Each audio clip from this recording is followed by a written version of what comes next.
Ito ang tinatawag na ulalo. Yan, sa iba ang tawag dito uok. Yan.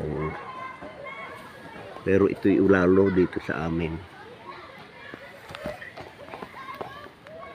Itong ulalo, yan ay pag lumaki ay nagiging uwang.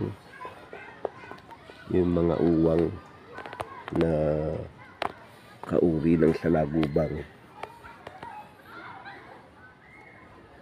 Na English tinatawag na beetle pag lumaki itong mga ito.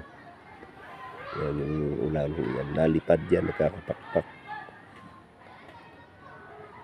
At yan yan ang kung sa ay larva. Yan po ang ulalo. Yan huhukay sa mga ilalim ng lupa, sa mga tabi ng mga ugat ng halaman, kasi ninira ito ng halaman yun na kinakain nila.